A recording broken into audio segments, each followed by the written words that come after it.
Chapter 5. Light and Silence, the Wisdom Beyond Words. At dawn, the first light rose above the horizon of Scala. A thin mist floated over the royal pond, delicate as a white veil draped across the world in stillness. The first birds awoke, singing softly in the royal gardens. A gentle breeze from the east rippled across the water's surface, where the reflection of the moon slowly faded, giving way to the golden radiance of the sun. The three, King Milinda, Venerable Ngasina, and Parmenides, remained seated on the stone terrace before the great hall, silent, as though listening to the voice of the light itself, a voice that spoke without words. King Milinda gazed toward the horizon, his eyes calm yet filled with a quiet comprehension. He spoke softly, almost to himself. Last night we saw the moon's light and its shadow upon the water. Now, as dawn breaks, sunlight replaces it. All that we once called light or shadow has become one in this moment. I now understand. The light of wisdom never arises anew. It merely reveals itself to a mind silent enough to see.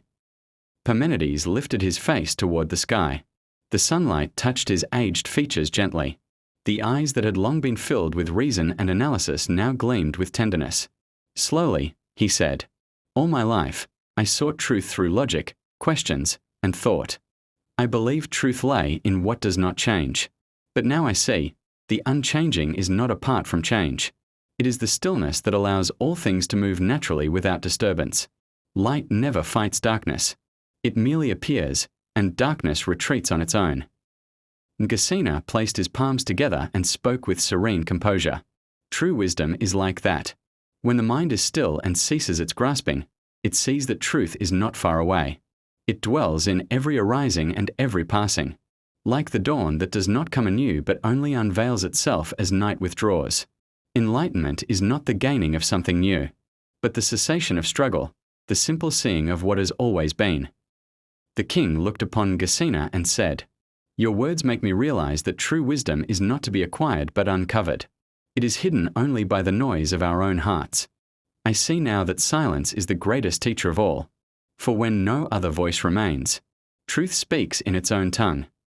Ngasina replied, "Indeed, Your Majesty, silence is not emptiness, but the state in which all things reveal themselves without speech, as the sun illuminates all without utterance, or as water nourishes life without boasting.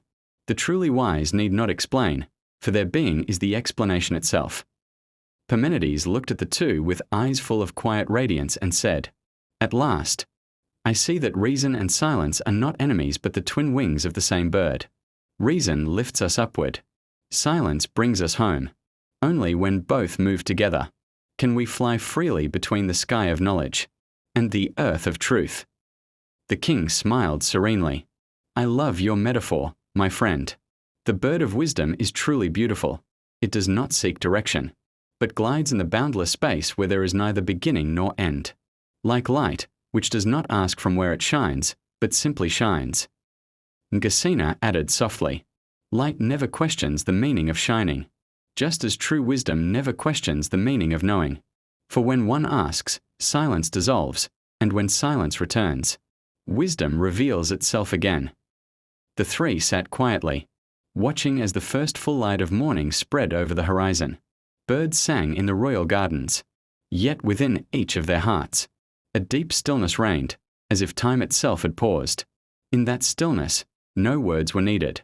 What they had sought all along had already revealed itself, within the silence filled with light. And in that silence, the light of understanding became one with the one who understood, as inseparable as water and its clarity.